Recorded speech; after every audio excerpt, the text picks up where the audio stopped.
Marks ಕೇಳ್ತಾನೆ, ಒಂದು ಸ್ವಲ್ಪ ಒಂದು 5 ಮಾರ್ಕ್ಸ್ ಕೇಳಿದೆ. ಅದರಲ್ಲಿ ನ್ಯೂ ಟೆಕ್ ಕೂಡ ಎಷ್ಟು ಕೇಳ್ತಾನೆ.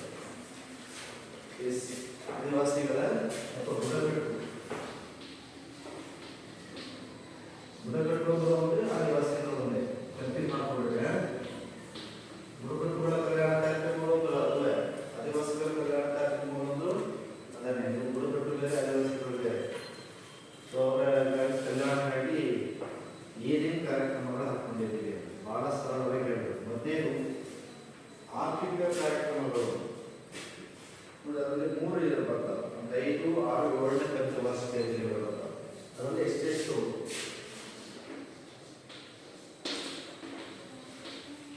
5ನೇ ಪಂಚವಾರ್ಷಿಕ ಯೋಜನೆ, 6ನೇ ಪಂಚವಾರ್ಷಿಕ ಯೋಜನೆ, 7ನೇ ಪಂಚವಾರ್ಷಿಕ ಯೋಜನೆ, ಇಷ್ಟರಲ್ಲಿ ಎಷ್ಟೆಷ್ಟು ಹಣ ಖರ್ಚು ಮಾಡಿದ್ದಾರೆ ಅಷ್ಟೇ. ಬುಡಕಟ್ಟು ಆದಿವಾಸಿಗಳಿಗೆ ಭಾರತ ಸರ್ಕಾರ ಬಹಳಷ್ಟು ದುಡ್ಡನ್ನು ಬಜೆಟ್ ಅಲ್ಲಿ ಮೀಸಲಾಗಿದೆ. ಆದಿವಾಸಿಗಳು ಅವರೆಲ್ಲ ಗೊತ್ತಿಲ್ಲ, ಆದಿವಾಸಿಗಳು ಯಾರ್ಯಾರು ಹೇಳಿ ಆದಿವಾಸಿಗಳು ಅಕ್ಕಿ ಪಿಕ್ಕಿ, ಕಾಡು ಕುರುಬ, ಜೇನು ಕುರುಬ, ಎಷ್ಟೊಂದು ಆದಿವಾಸಿಗಳಿದ್ದಾವೆ. ಮಧ್ಯವಲಯ, ಸಂತಾಲರು, ಬಿಲ್ಲರು, ಗೋಂಡರು, ಖಾಸಿಗಳು, ಗೋಂಡ ಅಲ್ಲ ಈಶಾನ್ಯ ಭಾರತದಲ್ಲಿ, ಮಧ್ಯ ಭಾರತದಲ್ಲಿ, ದಕ್ಷಿಣ ಭಾರತದಲ್ಲಿ ಅಥವಾ ಖಾಸಿ, ನಾಗ, ಕಚಾರಿ, ಹೈ ಎಲ್ಲ ಆದಿವಾಸಿಗಳು ಬುಡಕಟ್ಟುಗಳೇ. ಈ ಬುಡಕಟ್ಟುಗಳನ್ನು ಡೆವಲಪ್ಮೆಂಟ್ ಮಾಡಬೇಕು ಅಂತ ಹೇಳಿ ಭಾರತ ಸರ್ಕಾರ ಒಂದೊಂದು ಪಂಚವಾರ್ಷಿಕ ಯೋಜನೆಯಲ್ಲಿ ಇಷ್ಟಿಷ್ಟು ಹಣವನ್ನು ಖರ್ಚು ಮಾಡ್ತಾ ಬಂದಿದೆ. ಆ ಹಣವನ್ನು ನೀವು ಆರ್ಥಿಕ ಅಂಶದಲ್ಲಿ ಹೇಳಬೇಕು. 5ನೇ ಪಂಚವಾರ್ಷಿಕ ಯೋಜನೆಯಲ್ಲಿ ಎಷ್ಟು ಖರ್ಚು ಮಾಡಿದ್ದಾರೆ? 1,100 ಕೋಟಿ. ಎಷ್ಟು? 1,100 ಕೋಟಿ. ಕೋಟಿ ಮತ್ತು 1,000 1,100 ಕೋಟಿ ಎಲ್ಲ ಹುಡುಕಾಟ. ಆಮೇಲೆ ಎಷ್ಟರಲ್ಲಿ 6ನೇ ಪಂಚವಾರ್ಷಿಕದಲ್ಲಿ 5,535 ಕೋಟಿ. 5,535. 7ರಲ್ಲಿ 10,500 ಕೋಟಿ. ಡಬಲ್ ಆಯ್ತು ನೋಡಿ.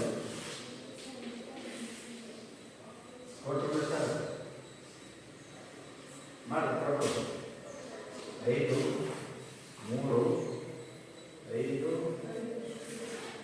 11, 2, 1 ಎಷ್ಟಾಯ್ತು? 1,00,000 ಗೊತ್ತಿಲ್ಲ, 1,000 ಕೋಟಿಗಳಲ್ಲಿ ಹೇಳ್ಬೇಕು. 12,135 ಕೋಟಿ ರೂಪಾಯಿ ಬರೀ ಬುಡಕಟ್ಟುಗಳಿಗೆ ಖರ್ಚು ಮಾಡಿದ್ದಾರೆ. ಎಷ್ಟು ಪರ್ಸೆಂಟ್ ಇದ್ದಾರೆ ಭಾರತದ ಜನಸಂಖ್ಯೆಯಲ್ಲಿ? ಒಟ್ಟು 8.8 ಅಷ್ಟೇ ಇರೋದು ಟೋಟಲ್ ಜನಸಂಖ್ಯೆಯಲ್ಲಿ. 100% ಸಂಖ್ಯೆ ಇದ್ದಾರೆ 8.8. ಇಷ್ಟು ಜನಕ್ಕೆ ಭಾರತ ಸರ್ಕಾರ ಉದ್ಧಾರ ಆಗಿದ್ದಾರೆ. ನಿಜವಾಗ್ಲೂ ಎಷ್ಟೊಂದು ದುಡ್ಡು ಖರ್ಚು ಮಾಡಿದ್ದಾರೆ ನಿಜ, ಬಟ್ ಅವರು ಆರ್ಥಿಕವಾಗಿ ಇನ್ನೂ ತಂದಿದ್ದಾರೆ. ನಮ್ಮ ದೇಶದ ಹಣವನ್ನೇ ಅಷ್ಟೇ. ನೀವು ಊರಲ್ಲಿ ಬಡತನವನ್ನು ನಿರ್ಮೂಲನೆ ಮಾಡ್ಬಿಡ್ತೀವಿ ಅಂತ ಏನೋ ಒಂದು ಸ್ಕೀಮ್ ಹಾಕ್ತಾರೆ ಬಡವರಾಗಿ ಏನು ಅಂತ. ನಿಮ್ಮ ಊರುಗಳು ಚೆನ್ನಾಗಿದ್ದಾವೆ, ರಸ್ತೆ, ಕುಡಿಯುವ ನೀರು, ವಿದ್ಯುತ್, ಶಾಲೆ ಎಲ್ಲ ಡೆವಲಪ್ಮೆಂಟ್ ಆಗಿದ್ದಾವೆ. ಯಾರು ದುಡ್ಡದ್ದು ರಿಲೀಸ್ ಮಾಡ್ತಾರೆ ಸರ್ಕಾರದವರು, ಬಟ್ ಅವ್ರ ದುಡ್ಡು ಯಾರಿಗೆ ಹೋಗ್ತಾರೆ? ಗ್ರಾಮ ಪಂಚಾಯತಿ ಮೆಂಬರಿಂದ ಹಿಡಿದು, ಪಿಡಿಒಯಿಂದ ಹಿಡಿದು, ಆ ರಾಜಕಾರಣಿಯಿಂದ ಹೇಳಿ ಎಲ್ಲ ಕಮಿಷನ್ ಲಂಚ. 1,00,000 ರೂಪಾಯಿ ಯಾವ್ದಾರ ಒಂದು ರೋಡಿಗೆ ಹಾಕಿದ್ರೆ ಅದ್ರಲ್ಲಿ 50,000 ಕೆಲಸ. ಇದರಿಂದ ಮಾಡ್ಕೊಂಡು ಹೋಗಿ ಯಾವುದೋ ಒಂದು ಟೇಪೆ, ಯಾವುದೋ ಒಂದು ಡಾಂಬರ್ ಹಾಕಿ ಏನೋ ಮಾಡಿ ಒಂದು ದುಡ್ಡು ಜರುಗಿಸ್ಕೊಂತಾರೆ. ಇನ್ನು 2 ವರ್ಷಕ್ಕೆ ಬೆಳೆ ಹೋಗಕ್ಕೆ ಅದೇ ಇರಲ್ಲ. ಸೊ ಇಂಥದ್ದು ಗಲಾಟೆಗಳು ಮಾನವಿಕವಾಗಿ ಅವಾಗ ಸರ್ಕಾರ ಹಣವನ್ನು ಖರ್ಚು ಮಾಡುತ್ತೆ. ಅಧಿಕಾರಿಗಳು, ರಾಜಕಾರಣಿಗಳು ಅವಾಗ ಕೆಲಸದ್ದಾರೆ.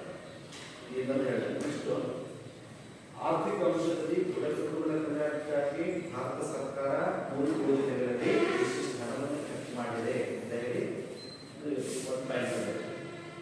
ಎರಡನೇದು 20 ಅಂಶಗಳ ಕಾರ್ಯಕ್ರಮ ಅಂತ ಹೊಂದಿದ್ದರು. ಅದರಲ್ಲಿ ಬೇರೆ ಬೇರೆ ಇದಾವ 20 ಅಂಶಗಳ ಕಾರ್ಯಕ್ರಮ. ಇದು ಬುಡಕಟ್ಟುಗಳಿಗೆ ಊಟ, ವಸತಿ, ಆರೋಗ್ಯ, ಈ ಥರ ಮತ್ತು 20 ಅಂಶ ಎಲ್ಲ ಸೇರಿಸಿ ಪ್ಲಾನ್ ಮಾಡಿದ್ರು. ಅವ್ರ ಡೆವಲಪ್ಮೆಂಟ್ ಆಗಬೇಕು 20 ಅಂಶ ವಸತಿ, ಆರೋಗ್ಯ, ಸೊ ಹೀಗೆ ಎಲ್ಲ ಕ್ಷೇತ್ರಗಳಿಗೆ ಸಂಬಂಧಪಟ್ಟಾಗಿ ಪ್ಲಾನ್ ಮಾಡಿದ್ರು. ಅದೇನು ಯಶಸ್ವಿ ಆಗಲಿಲ್ಲ, ಅದಾಗಿದ್ದು ಹೋಯ್ತು, ಅದೇನು ನಡೀತಾ ಇಲ್ಲ. ನೆಕ್ಸ್ಟ್ ಇವಾಗ ನೋಡಿ, ಲ್ಯಾಬ್ಸ್ ಮತ್ತು ಟ್ರೈಬ್ಸ್ ಅಂತ ಎರಡು ಯೋಜನೆಗಳು, ಇದನ್ನ ವಿಸ್ತರಿಸಿ ಕೇಳ್ತಾರೆ. ಜಾಸ್ತಿ ಕೇಳಿದ್ದಾರೆ. ಇದು ಬುಡಕಟ್ಟು ಕಲ್ಯಾಣ ಕಾರ್ಯಕ್ರಮಗಳಲ್ಲಿ ಎರಡು ಪ್ರಮುಖವಾದಂಥ ಯೋಜನೆಗಳು ಭಾರತ ಸರ್ಕಾರದ ಇದೆ. ಈ ಬುಡಕಟ್ಟು ಜನರು ನಮಗೆ ಈ ಕಾಡಲ್ಲಿ ಸಿಗುವಂಥ ಬಹಳ ಅತ್ಯಮೂಲ್ಯವಾದಂಥ ಕೆಲವು ಉತ್ಪನ್ನಗಳನ್ನು ಅವರು ಮಾರುಕಟ್ಟೆ ಮಾಡ್ತಾರೆ. ಜೇನು ನಿಮ್ಮ ಹೊರಗಲ್ಲಿರೋ ಇದೇ ಜನಲ್ಲ, ದೊಡ್ಡ ಜನಿಸ್ತವಲ್ಲ, ಅದು ಅದೊಂದು ಬೆಟ್ಟ ವಿಶಿಷ್ಟೋಡು ನೋಡಿದಿರ ಎಲ್ಲ ನೋಡಿದ್ರು. ಅದೊಂದು ತುಪ್ಪ ಜೇನು ತುಪ್ಪ ಏನದು ಏನಂತಾರೆ, ಜೇನು ತುಪ್ಪ ತಂದಿಲ್ಲ ಬಳಸ್ತಿಲ್ಲ. ಆ ಜೇನು ಎಲ್ಸಿ ಹೇಳ್ತೀವಿ, ಮನೆಗೆ ಬಂದಾರ ಮನೆಗೆ ಬಂದಿರ್ಬೋದು. ಅದನ್ನ ಬಹಳ ಕಷ್ಟ, ಕಾಲದಲ್ಲಿ ಅದನ್ನ ತಗೊಂಡ್ಬರೋದು.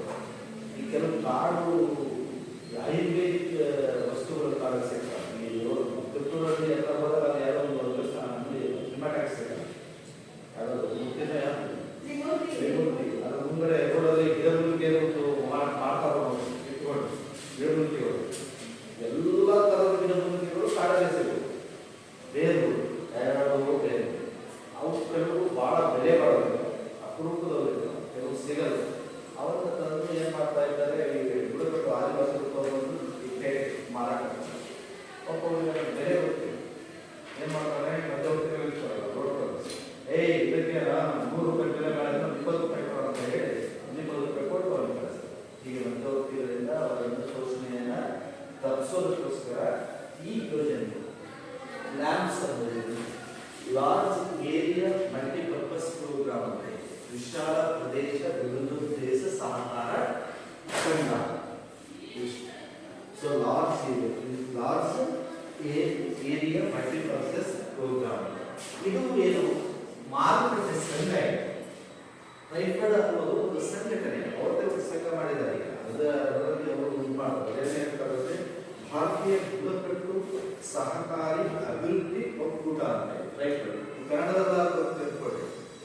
ಅದು ಭಾರತೀಯ ಬುಡಕಟ್ಟು ಸಹಕಾರಿ ಮಾರಾಟ ಅಭಿವೃದ್ಧಿ ಸಂಘ ಅಂತ. ಇದು ಸಂಘ, ಅದು ಯೋಜನೆ, ವಿಶಾಲ ಪ್ರದೇಶ ವಿವಿಧೋದ್ದೇಶ ಯೋಜನೆ ಅಂತ, ಲಾರ್ಜ್ ಏರಿಯಾ ಮಲ್ಟಿಪರ್ಪಸ್ ಪ್ರೋಗ್ರಾಮ್ ಅಂತ.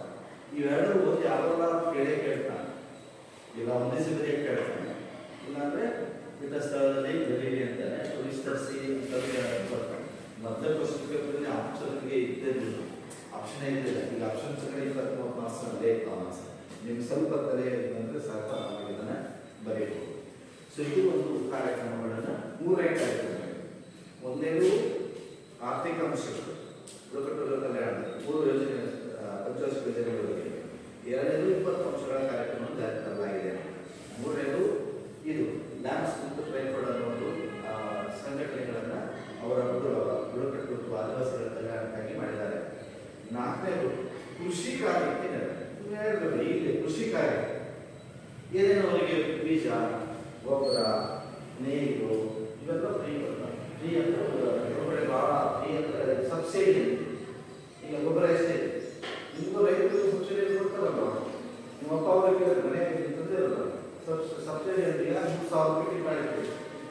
ಗೊಬ್ಬರ DAP ಗೊಬ್ಬರ ಎಷ್ಟು ನಿಮ್ಮ ಮನೆ ಯಾರು ಗೊಬ್ಬರ ಬಂದಾರ ಮುಖ್ಯ ಮಾಡಿ ತಂದಾರ, ಯಾವ ಗೊಬ್ಬರ ನೋಡಿದ್ಯಾ? ಹೆಸರು ನೋಡಲಿಲ್ಲ. ಯಾವುದು DAP ಎಷ್ಟು ರೂಪಾಯಿ ಅಂತ ಕೇಳಿದೆ?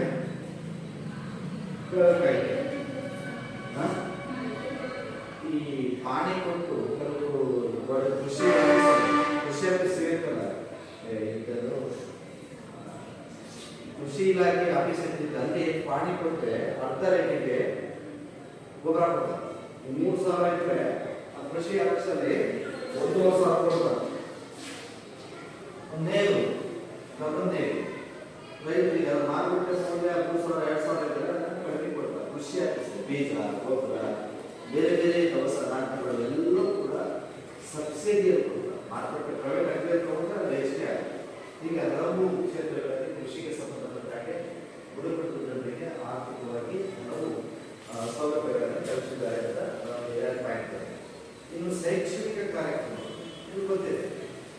ಆದಿವಾಸಿಗಳ ಸಂಖ್ಯೆ ಹೆಚ್ಚಿಗೆ ಎಲ್ಲೆಲ್ಲಿದೆ ಈ ಸೋಲಿಗರು ಅಂತ ಹೇಳಿದೆ ನಾನು, ಅದು ಚಾಮರಾಜಪೇಟೆ ಸೋಲಿಗರು ಅಂತ ಒಂದು ಜನಾಂಗ ಆದಿವಾಸಿಗಳು.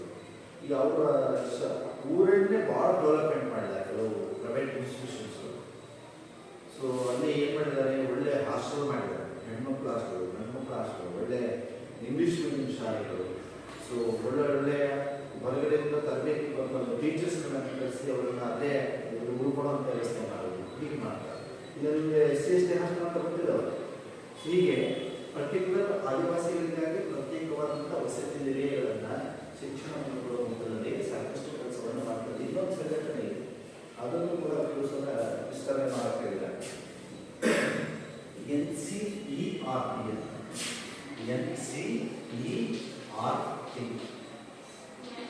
ಹೇಳಿ. ನ್ಯಾಷನಲ್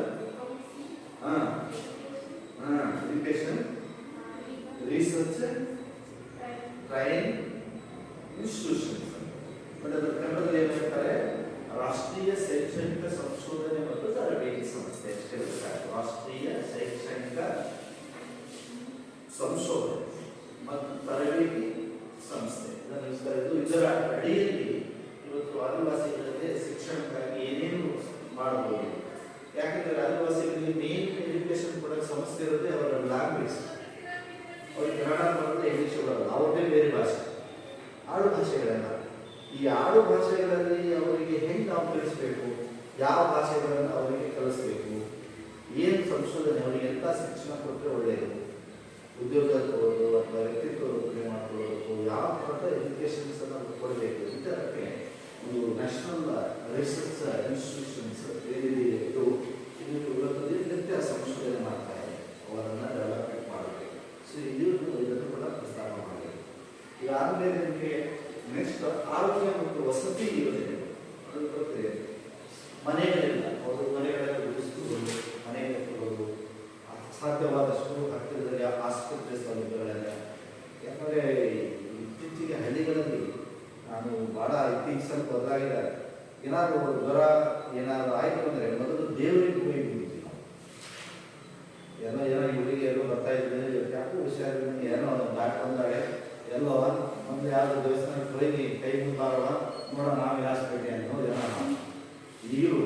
ಆದರೆ ಆದಿವಾಸಿಗಳು ಪಾಪ ಅವರಿಗೆ ಈ ಅಡ್ವಾನ್ಸ್ ಮೆಡಿಸಿನ್ ಏನಿದೆ ಈಗ ಬಂದಿರೋದು ಆಧುನಿಕ ಹಾಸ್ಪಿಟಲ್, ಗುಳಿಗೆ, ಮಾತ್ರೆ, ಇವಕ್ಕೆ ಅತಿ ಹೆಚ್ಚು ಇದಿಲ್ಲ ಅವರಿಗೆ ಏನು ಪ್ರಕೃತಿದತ್ತವಾದಂಥ ಆಯುರ್ವೇದಿಕ್ ನಂಬಿಕೆ ಬೀಳಬುದಿಕೆ. ಈಗ ಜ್ವರ ಬಂದರೆ ಏನು ಮಾಡ್ತೀವಿ ಮನೆ ಕಷ್ಟ, ನೀವು ಹಾಸ್ಪಿಟಲ್ ಹೋಗ್ತೀವಿ, ಅವ್ರು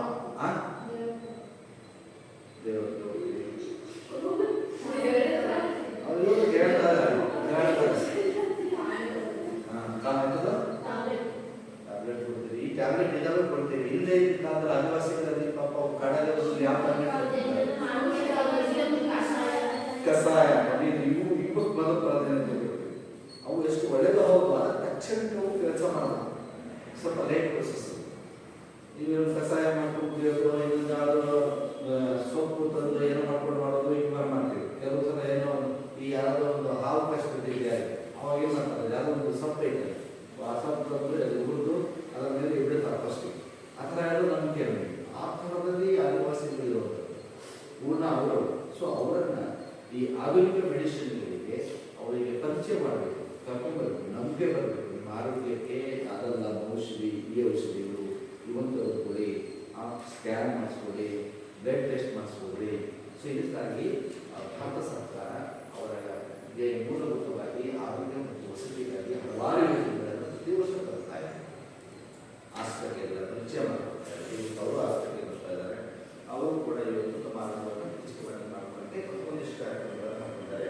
ಎಲ್ಲದರ ಮೇಲೆ ಆರೋಗ್ಯ ಸಮಸ್ಯೆಗಳಲ್ಲಿ ಹೇಳಿದ್ದಾರೆ, ಕಲ್ಯಾಣ ಕಾರ್ಯಕ್ರಮಗಳು.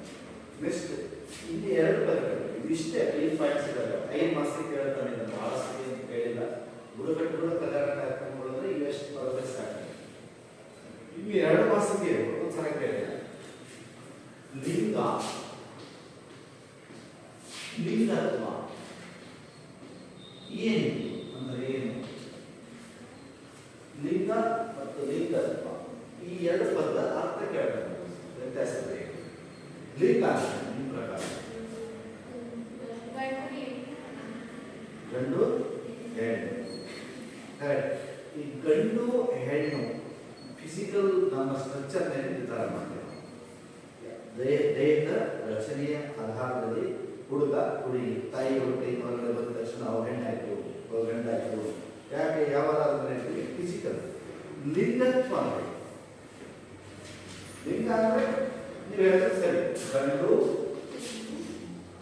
ಹೆಣ್ಣು ಎರಡೇ ಇರೋದು. ಲಿಂಗಗಳಲ್ಲಿ ಎರಡೇ, ಮೂರನೇದು ನಾವು ಆಮೇಲೆ ಟ್ರಾನ್ಸ್ಲೇಷನ್ ಮಾಡ್ಕೊಂಡಿದ್ದೀವಿ. ಮೇಲ್ ಅಂಡ್ ಫಿಮೇಲ್ ಅಲ್ವಾ, ಮೇಲ್ ಅಂಡ್ ಫಿಮೇಲ್. ನೆಕ್ಸ್ಟ್ ಇನ್ನೊಂದಿದೆ, ಅದರ ಬೇಡ ಏನು ಲಿಂಗತ್ವ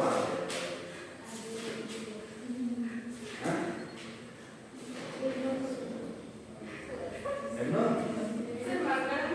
ಅದು ಮೂರನೇದು, ಅದು ಮಂಗಳಮುಖಿಯರು ಮೂರನೇದು. ಟ್ರಾನ್ಸ್ಫರ್ ಅದು ಪರಿವರ್ತನೆ.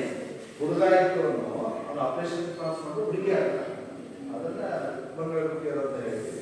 ಸೊ ನಾನು ಅದು ಥರದ ಟ್ರಾನ್ಸ್ಲೇಷನ್ ಮೂರನೇ ಜಗಳ ಅದ್ಬಿಟ್ಟು ನಾನು ಹೇಳ್ತಿದ್ದು ಈ ಪದ ಎರಡನೇ ಲಿಂಗತ್ವ. ಲಿಂಗತ್ವ ಅಂದರೆ ಬಹಳ ಸಿಂಪಲ್.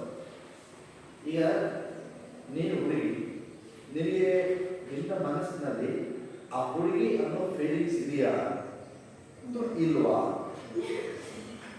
ಇಲ್ವಾ? ಇದ್ರೆ ಅದು ಲಿಂಗತ್ವ. ನಾನು ನೋಡಕ್ ಗಂಡಸು, ಆದ್ರೆ ನನಗೆ ಗಂಡಸಿನ ಫೀಲಿಂಗ್ ಇಲ್ಲ ಅಂದ್ರೆ ಅದು ಲಿಂಗತ್ವ ಅಲ್ಲ. ಲಿಂಗತ್ವ ಅಂದ್ರೆ ಗೊತ್ತಾಯ್ತಾ? ಈಗ ನೋಡಕ್ ಹುಡುಗಿ, ಬಟ್ ಅವಳಿಗೆ ಅದಕ್ಕೆ ಕಂಪ್ಲೀಟ್ ಇದು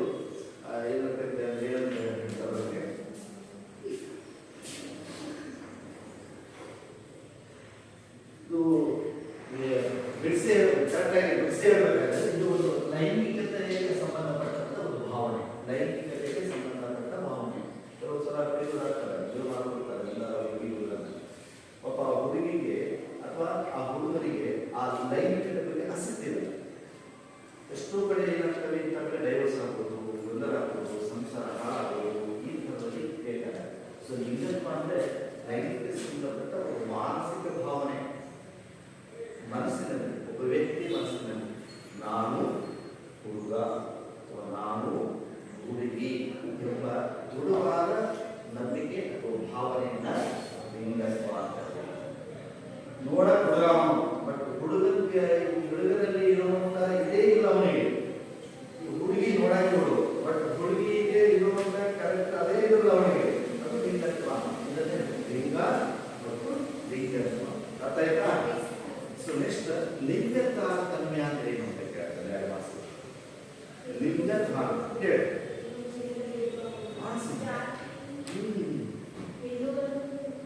ಲಿಂಗ ಅಂದ್ರೆ ಲಿಂಗದಲ್ಲಿ ತಾರತಮ್ಯ ಮಾಡ್ತೀವಿ. ನಿಮ್ಮ ಮನೆಗೆ ನೀನು ನಿಮ್ಮ ತಮ್ಮ ಇದ್ದಾನೆ, ನಿನಗೆ ಪ್ರಾಮುಖ್ಯತೆ ಕೊಡ್ತಾರೋ ನಿಮ್ಮ ತಮ್ಮನಿಗೆ ಪ್ರಾಮುಖ್ಯತೆ ಕೊಡ್ತಾರೆ. ಇದೇ ಲಿಂಗ ತಾರತಮ್ಯ. ಯಾಕೆ ಹುಡುಗ ಅಂತ ಅವನು ಬಹಳ ಕಾಳಜಿ ಮಾಡ್ತಾನೆ. ಅವ್ನು ಫೇಲ್ ಆದ್ರೂ ಮತ್ತೆ ಒಂದು ಕ್ಲಾಸಿಗೆ ಕಳಿಸ್ತಾರೆ. ನೀನು ಫೇಲ್ ಆದ್ರೆ 2000 ಮನೆಗೆ ಪೊಲೀಸರು ನೋಡಿ ಮದುವೆ ಮಾಡಿ ಯಾರು ಮನೆ ನಡಿ ಅಂತ. ಅವನು ಫೇಲ್ ಆಗಿದ್ರೆ 2 ವರ್ಷ ಮದುವೆ ಮಾಡ್ತಾರೆ ಅವನ್ನ. ನಮ್ಮ ಸಮಾಜದಲ್ಲಿ, ಭಾರತೀಯ ಸಮಾಜದಲ್ಲಿ ಹೆಣ್ಣು ಗಂಡು ಅನ್ನೋ ಭೇದ ಭಾವ ಅದರಿಂದ ನಿಮ್ಮ ತಂದೆ ತಾಯಿ, ತಂದೆಗೆ ಶ್ರೇಷ್ಠ, ತಾಯಿಗೆ ಶ್ರೇಷ್ಠ. ನಿಮ್ಮ ಮನೆ ಕೆಲವು ಮನೆಯಲ್ಲಿ ಬೇಕಾಗಿರ್ಬೋದು. ಗಂಡು ಎಲ್ಲಿರ್ತದೆ ಅಲ್ಲಿಗೆ ಹೆಚ್ಚಿಗೆ ಪ್ರಾರಂಭಿಸ್ತೀವಿ. ಯಾರಾದ್ರೂ ಮನೆಗೆ ಬಂದು ವ್ಯವಹಾರ ಅಂತ ಕೇಳಿದ್ರೆ ಯಾರಿಗೆ ಮಕ್ಕಳು, ಆಮೇಲೆ ನಿಮ್ಮ ತಾಯಿ. ಸೊ ಹಾಗಾಗಿ ಗಂಡು ಹೆಣ್ಣು ಎಂಬ ಲಿಂಗದ ಆಧಾರದ ಮೇಲೆ, ಗಂಡು ಹೆಣ್ಣು ಎಂಬ ಲಿಂಗದ ಆಧಾರದ ಮೇಲೆ ಸೊ ತಾರತಮ್ಯ ಮಾಡೋದನ್ನ ಲಿಂಗ ತಾರತಮ್ಯ. ಯಾವುದೇ ಒಂದು ವಿಚಾರದಲ್ಲಿ ಮಾಡೋದನ್ನ ಲಿಂಗ ತಾರತಮ್ಯ. 2% ಹೇಳ್ತಾರೆ, ಅದನ್ನು ಲಿಂಗ ತಾರತಮ್ಯ ಅಂದ್ರೆ ಅದನ್ನು ಬರೀ. ಆಮೇಲೆ ಸಮಾನತೆ ವರದಿ ಅಂತ ಒಂದ್ಸಲ 10 ಮಾರ್ಕ್ಸಿಗೆ ಕೇಳಿದ್ದಾರೆ. ಬಹಳ ಸಿಂಪಲ್ ಇದೆ. ಈಗ ಗಂಡು ಹೆಣ್ಣು ಇಬ್ಬರು ಸಮಾನವಾಗಿರಬೇಕು, ಭೇದ ಭಾವ ಮಾಡಬಾರ್ದು. ಭಾರತ ಸರ್ಕಾರ ಸಮಾನತೆಯ ವರದಿ ಅಂತ ಒಂದು ವರದಿಯನ್ನು 1970ರಲ್ಲಿ ಒಂದು ವರದಿಯನ್ನು ಕೊಟ್ಟಿದೆ. ಆ ವರದಿಯಲ್ಲಿ ಒಟ್ಟು 7 ಅಂಶಗಳಿದ್ದಾವೆ. ಹುಡುಗ ಹುಡುಗಿಯನ್ನು ಭೇದ ಭಾವ ಮಾಡಿರಲಿಲ್ಲ ಅಂತ ಹೇಳಿ ಒಂದು ಸಮಾನತೆಯ ಭಾರತೀಯ ಸಮಾಜ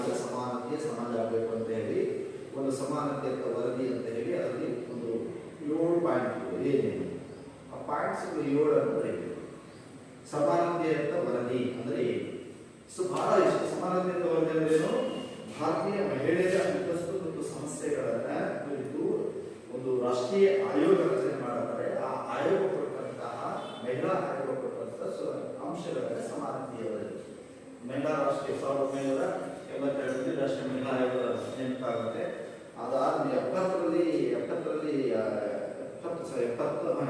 ಅದರ ವರದಿ ಮುಂಚೆನೇ ಆಗಿರುತ್ತೆ ಮೊದಲು, ಆಮೇಲೆ ಆಯೋಗ ಜೊತೆ ಆ ರಾಷ್ಟ್ರೀಯ ಮಹಿಳಾ ಆಯೋಗ ಏನಿದೆ ಅದು ಕೊಟ್ಟಂತ ಪ್ರಮುಖ ಅಂಶಗಳ ಸಮಾನತೆಯವರಿಗೆ ಯಾವಪ್ಪ ಏನು ಅಂತ ಕೇಳಿದ್ರೆ ಮಹಿಳೆಯರ ಅಂತಸ್ತು ಮತ್ತು ಸ್ಥಾನಮಾನಗಳನ್ನೇ ಹೆಚ್ಚಿಸುವುದಕ್ಕಾಗಿ ಭಾರತ ಸರ್ಕಾರ ಭಾರತ ಸರ್ಕಾರದ ರಾಷ್ಟ್ರೀಯ ಮಹಿಳಾ ಆಯೋಗ ನೀಡಿದಂಥ ವರದಿಯನ್ನು ಸಮಾನತೆಯ ವರದಿಯಲ್ಲಿ ಅದರ ಅಂಶಗಳು ಬಹಳ ಸಿಗುತ್ತದೆ. ಒಂದೊಂದೇ ಓದ್ತೀನಿ ನಾನು, ಏನು ಎಕ್ಸ್ಪ್ಲೈನ್ ಮಾಡಿಬಿಟ್ಟಿದ್ದೇನೆ. ಒಂದು ಪಾಯಿಂಟ್ಸ್ ಅಲ್ಲಿ ಒಂದೊಂದೇ ಒಂದು ಏನು ಹೇಳ್ತಾರೆ, ಮಹಿಳೆಯ ಅಂತಸ್ತು ಶಿಕ್ಷಣ ಉದ್ಯೋಗಕ್ಕೆ ಮೇಲೆ ಪ್ರಭಾವ ಬೀರುವ ಸಂವಿಧಾನಿಕ ಕಾನೂನಾತ್ಮಕ ಅಂಶಗಳ ಪರಿಶೀಲನೆ. ಈ ಕಾನೂನು ಮಹಿಳೆಯ ಸಂವಿಧಾನದಲ್ಲಿ ಏನೇನು ಸೌಲಭ್ಯಗಳು ಕೊಟ್ಟಿದ್ದೀವಿ ಅದರ ಬಗ್ಗೆ ಅದು ಜಾಗೃತಿ ಮೂಡಿಸೋದು. ಈಗ ನಿನಗೆ ಏನೇನು ಹಕ್ಕುಗಳಿದಾವೆ, ನಿನಗೆ ಏನೇನು ಹಕ್ಕುಗಳಿದಾವೆ, ಸಂವಿಧಾನ ಏನೇನು ಕೊಟ್ಟಿದೆ? ಸಮಾನತೆ ಹಕ್ಕು ಕೊಟ್ಟಿದೆ, ಆಸ್ತಿ ಹಕ್ಕು ಕೊಟ್ಟಿದೆ. ನಿಮ್ಮ ತಾಯಿ ತೋರ ಮನೆಯಿಂದ ಆಸ್ತಿ ತಂದಾರ? ಎಲ್ಲಿ ಕಾನೂನು ಆಗಿದ್ರೆ ಇದೆ, ಸಂವಿಧಾನದಲ್ಲಿ ಇದೆ, ಬಟ್ ಎಲ್ಲಿ ತಂದಾರ? ಶೈಕ್ಷಣಿಕ ಹಕ್ಕು ಅವೆಲ್ಲವಿಲ್ಲವೇ. ಮುಖ್ಯವಾಗಿ ಏನಾಗಿದೆ ಅಂದ್ರೆ ನಮ್ಮ ದೇಶದಲ್ಲಿ ಮಹಿಳೆಯರಿಗೂ ಕಾನೂನು, ಪುರುಷರಿಗೂ ಕಾನೂನು ಇಲ್ಲ, ಎಲ್ಲರಿಗೂ ಒಂದೇ ಕಾನೂನು. ಆದರೆ ಕಾನೂನು ಜಾರಿ ಆಗ್ತಾ ಇದೆ, ಸಂವಿಧಾನದಲ್ಲೇ ಇರೋದು, ಅದು ಕಾರ್ಯರೂಪಕ್ಕೆ ಬರಬೇಕು. ನೀವು ನಿಮ್ಮ ಒಬ್ಬರೊಬ್ಬರ ಆಸ್ತಿ ಕೇಳ್ತೀರಾ? ಈಗಲೇ ಇಲ್ಲ.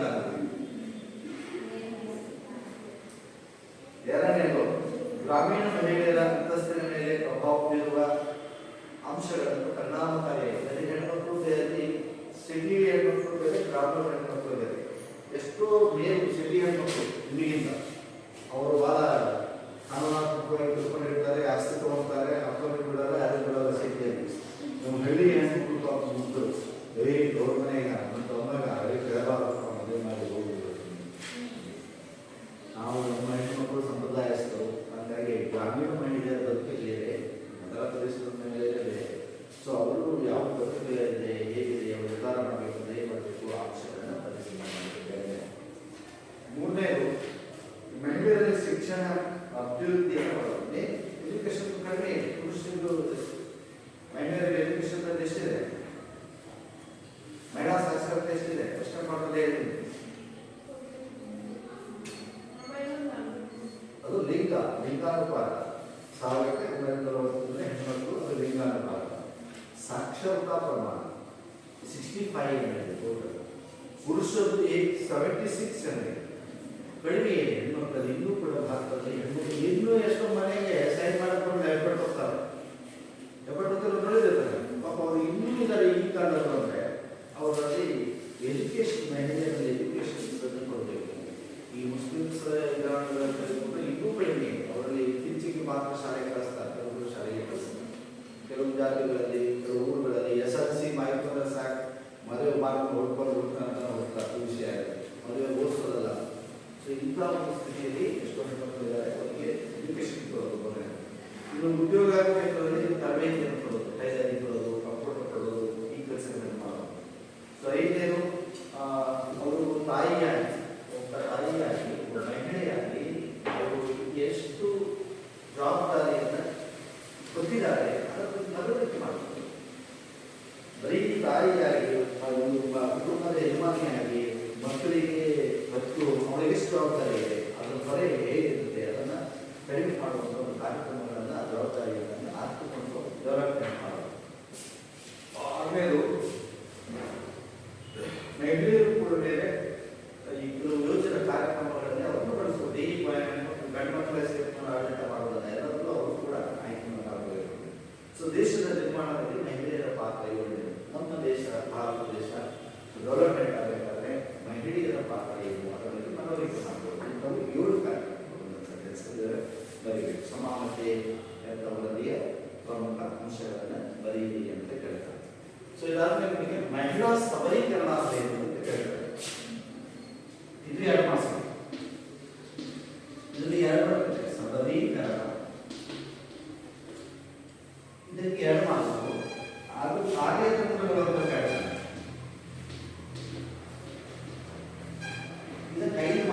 5 ಮಾರ್ಕ್ಸಿಗೆ ಹೇಳೋದು ಇನ್ನೊಂದು ಬರದೇ ಇನ್ನೊಂದು ಬರೆಯೋದು ಡೈರೆಕ್ಟ್ ಕಾರ್ಯತಂತ್ರಗಳು ಬರೀಬಾರ್ದು.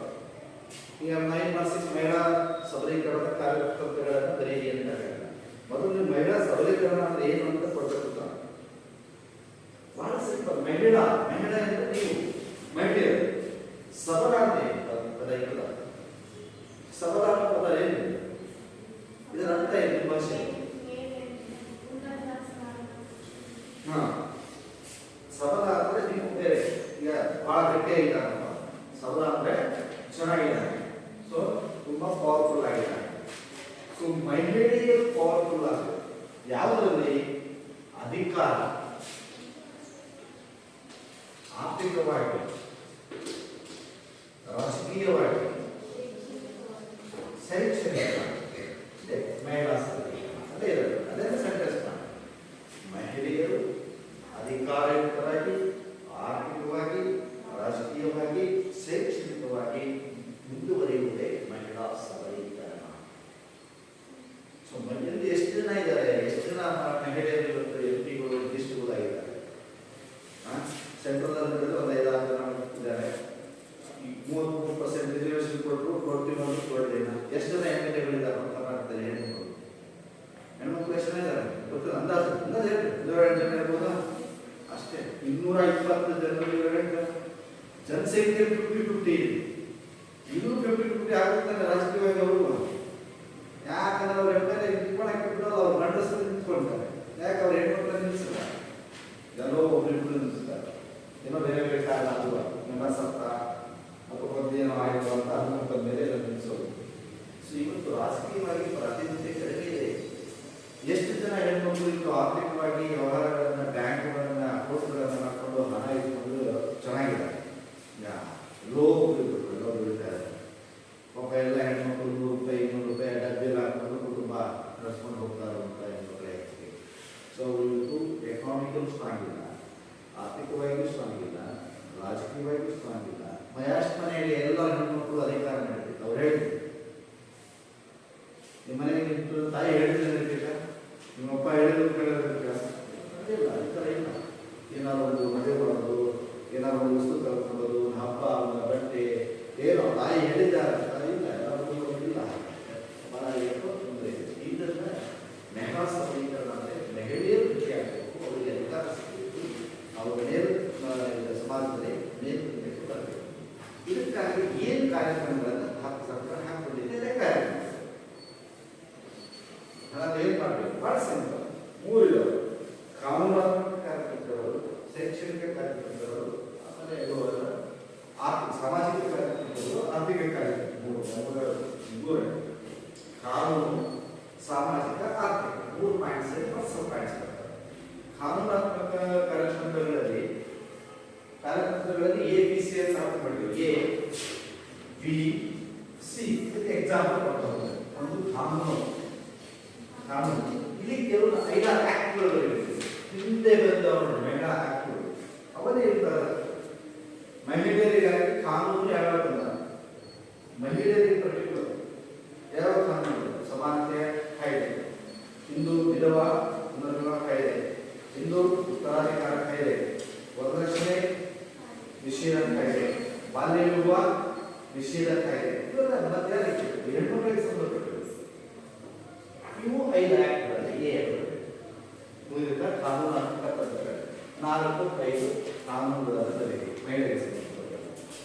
ಇನ್ನು ಆರ್ಥಿಕ ಕಾರ್ಯತಂತ್ರಗಳು, ಸಾಮಾಜಿಕ ಕಾರ್ಯತಂತ್ರಗಳಲ್ಲಿ ಬಹಳ ಸಿಂಪಲ್ ಆಗಿ ಸಮಾಜದ ಬೆಳವಣಿಗೆ ಮಹಿಳಾ ಕಲ್ಯಾಣ ಕಾರ್ಯಕ್ರಮಗಳು, ಸಮೂಹ ಮಾಧ್ಯಮಗಳ ಮೂಲಕ ಮಹಿಳೆಯರಿಗೆ ಜಾಗೃತಿ ಮೂಡಿಸುವುದು, ದೌರ್ಜನ್ಯಕ್ಕೆ ಒಳಗಾದ ಮಹಿಳೆಯರಿಗೆ ನೆರವು ನೀಡುವುದು. ಯಾರೋ ದೌರ್ಜನ್ಯಕ್ಕೆ, ಯಾರೋ ಅತ್ಯಾಚಾರಕ್ಕೆ, ಮತ್ತೊಬ್ಬಕ್ಕೆ ಹೆಣ್ಮಕ್ಳಿಗೆ ನೆರವು ಕೊಡೋದು. ಸೊ ನೆಕ್ಸ್ಟ್ ಶಿಕ್ಷಣದ ಮೂಲಕ ಜಾಗೃತಿಯನ್ನು ಮೂಡಿಸುವುದು. ನೆಕ್ಸ್ಟ್ ಕುಟುಂಬದ ಜೀವನದಲ್ಲಿ ಮಹಿಳೆಯರ ಪಾತ್ರದ ಬಗ್ಗೆ ಅವರ ಕೊಡುಗೆಯನ್ನು ಅಪಾರವಾಗಿ ಗೌರವಿಸುವುದು. ಇದು ಸಾಮಾಜಿಕವಾಗಿ ಸಾಮಾಜಿಕ.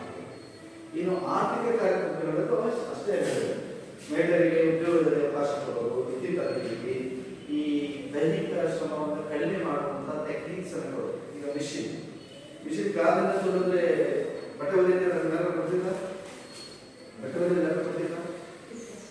ನೀವು ಮಿಷಿನ್ ಯಾವ್ದು ಇತ್ತು ಕಾಲಿಂದ ತುಳಿಯೋದು ಮೋಟ್ರ್ ಇರುತ್ತೆ ಮಿಷಿನ್ ಕಾಲಿಂದ ಸ್ವಲ್ಪ ತೊಂದರೆ ಮೋಟ್ರ್ ಐತಿ ನೋಡಿ ಸಣ್ಣ ಮೋಟ್ರ್ ಮಾಡ್ತಾರೆ ಅದರಿಂದ ಎಷ್ಟು ಈಸಿ ಆಗುತ್ತೆ ಬೇಗ. ದೈಹಿಕವಾಗಿ ಅವರು ಕಷ್ಟಪಡದಂತೆ ಒಳ್ಳೆಯ ಆರೋಗ್ಯ ತಂತ್ರಜ್ಞಾನವನ್ನು ಬಳಸಿ ದುಡಿಯುವಂತೆ ತರಬೇತಿ ಅದರಿಂದ ಅವರ ಆರೋಗ್ಯ ಮತ್ತು ಶ್ರಮ ಕಡಿಮೆ ಆಗುತ್ತೆ.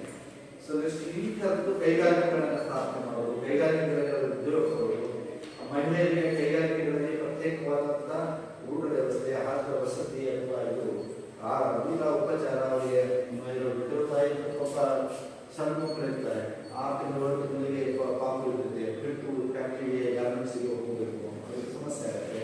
ಅಂಥ ಟೈಮಲ್ಲಿ ಅವರಿಗೆ ಫ್ಯಾಕ್ಟ್ರಿ ಒಳಗೆ ಮಕ್ಕಳನ್ನ ಇಟ್ಕೊಂಡು ನೋಡ್ಕೊಳ್ಳೋದಕ್ಕೆ ಸಹಾಯಕವನ್ನು ಮಾಡಿಕೊಡೋದು ಇಂಥದ್ದು ಕಾರ್ಯಕ್ರಮ ಆರ್ಥಿಕವಾಗಿ ಹೆಣ್ಮಕ್ಳು ದುಡಿಮೆ ಮಾಡೋದಕ್ಕೆ ಬೇಕಾಗಿರುವಂಥ ಒಂದು 4 ಪಾಯಿಂಟ್ಸನ್ನು ಆರ್ಥಿಕ ಕಾರ್ಯಕ್ರಮದಲ್ಲಿ. ಸೊ ಮಹಿಳಾ ಸಬಲೀಕರಣ ಅಂದ್ರೇನು ಸಿಕ್ಕಿದ್ರೆ ಒಂದು ಸೆಂಟೆನ್ಸ್, ಕಾರ್ಯತಂತ್ರಗಳು ಬರೀರಿ ಅಂದರೆ ಮಹಿಳಾ ಸಬಲೀಕರಣ ಅಂದ್ರೆ ಏನು ಅಂತ ಬಂದು ಆರ್ಥಿಕ, ಕಾನೂನಾತ್ಮಕ, ಸಾಮಾಜಿಕ 3 ಆರ್ಥಿಕ ತಂತ್ರಗಳನ್ನು ಬರೀರಿ. ಇದಿಷ್ಟು ಈ 3ನೇ ಪಾಠದ ಎಂಡಿಂಗ್. ಇದಾದ ಸ್ವಲ್ಪ ಏನಂದ್ರೆ ಮಹಿಳಾ ಸಹ ಇನ್ನೂ ಸ್ವಲ್ಪ ಇದ್ದಾರೆ, ನನ್ನ ನೆಕ್ಸ್ಟ್ ಬಿಡದೆ ಹೇಳ್ತೀನಿ, ನಾನು ಕೇಳಿದ್ರೆ ಸ್ವಸಹಾಯ ಸಂಘ ಅಂತ ಒಂದಿದೆ, ಅದರೊಟ್ಟಿಗೆ 2 ವರ್ಷಕ್ಕೆ ಬರ್ತದೆ. ನಿಮ್ಮಲ್ಲಿ ಯಾವ ಮಹಿಳಾ ಸ್ವಸಹಾಯ ಸಂಘಗಳು ನಿಮ್ಮೂರಲ್ಲಿ ಈಗ ನೋಡಿ, ನಿಮ್ಮ ಹೆಣ್ಮಕ್ಳು ತಾಯರೆಲ್ಲ ಆ ಸಂಘಗಳಲ್ಲಿದ್ದಾರೆ.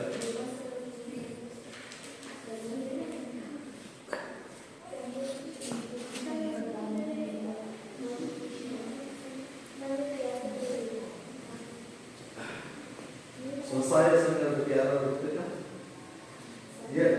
ಇದ್ರ ಬಗ್ಗೆ ನಾನು ನೋಡ್ಸಿದ್ದೆ ನೆಕ್ಸ್ಟ್ ಪೀರಿಯಡ್ ಹೇಳ್ತೀನಿ. ಸೂಕ್ಷ್ಮ ಹಣಕಾಸು ಸ್ವಸಹಾಯ ಸಂಘ ಏನು, ಸೊ ಅವ್ರನ್ನ ನೆಕ್ಸ್ಟ್ ಪೀರಿಯಡ್ ಹೇಳ್ತೀನಿ. ಇನ್ನೊಂದು ಪೀರಿಯಡ್ಗೆ ಪಾಠ ಮುಗಿಯುತ್ತೆ. ಮೂರು ಪೀರಿಯಡ್ ಕಂಪ್ಲೀಟ್ ನೋಟ್ಸ್ ಅಪ್ಡೇಟ್ ಆಗಿದೆ, 3 ಪಾಠ. ನೆಕ್ಸ್ಟ್ ಪೀರಿಯಡ್ 4ನೇ ಪಾಠ ಮುಗಿದ ನಂತರ ಮಿಟ್ಟಾರ್ಗೆ 4 ಪಾಠ ಮುಗಿಯುತ್ತೆ. ಮಿಟ್ಟಾರ್ಗೆ ಅಕ್ಟೋಬರ್ ಗೊತ್ತಿದೆ, ಅದಕ್ಕೆ ರೆಡಿ ಆಗಿದೆ.